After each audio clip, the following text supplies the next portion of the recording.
Wajah Nabi Muhammad pun tak nampak. Masya Allah, tabarakallah. Terima kasih sudah berkomentar. Kenapa wajah Nabi Muhammad Shallallahu Alaihi Wasallam itu tidak nampak dan hanya para sahabat serta orang-orang yang hidup di zaman Rasulullah saja yang tahu mulianya wajah Rasulullah? Dan kenapa wajah Rasulullah dilarang untuk dilukiskan, digambarkan, apalagi dibuat patung? Yang pertama, untuk menghindari penyembahan berhala. Yang kedua, jika wajah Nabi Muhammad SAW digambarkan atau dibuat patung, dikhawatirkan bisa mengarah pada penghormatan atau penyembahan secara berlebihan.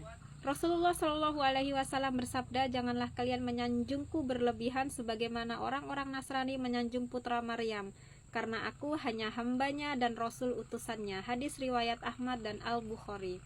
Kemudian yang ketiga, Nabi Muhammad SAW adalah manusia pilihan Allah yang sangat mulia. Saking mulianya Rasulullah, tidak ada yang boleh menggambarkan atau membuat patung Rasulullah. Dan kita akan melihat kemuliaan Rasulullah di akhirat nanti.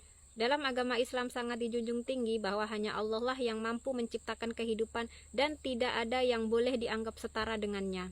Dan di dalam Islam, menyembah selain kepada Allah adalah bentuk kesyirikan yang tergolong ke dalam dosa besar. Oleh sebab itu, untuk menghindari itu semua, maka Islam melarang untuk melukis, menggambar, dan membuat patung Rasulullah SAW, yaitu untuk menghindari terjadinya penyembahan berhala.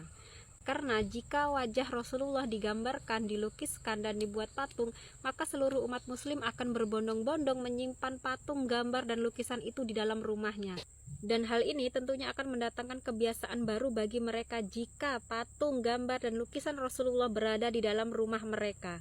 Yang terjadi, umatnya ketika mengalami kesusahan, tertimpa musibah, mereka akan mengadukan semuanya kepada patung tersebut, kepada gambar tersebut. Bukankah itu perbuatan syirik dan menduakan Allah? Kemudian bagaimana jika ada seseorang yang membenci Rasulullah, lalu foto, gambar, lukisan, dan patung itu dibakar dan diinjak-injak? Maka dari itu, untuk menghindari semua itu agar tidak terjadi, maka Islam melarang keras untuk membuat lukisan, gambar, dan patung Rasulullah, yaitu untuk menghindari terjadinya penyembahan berhala dan untuk menjaga kemuliaan Rasulullah SAW.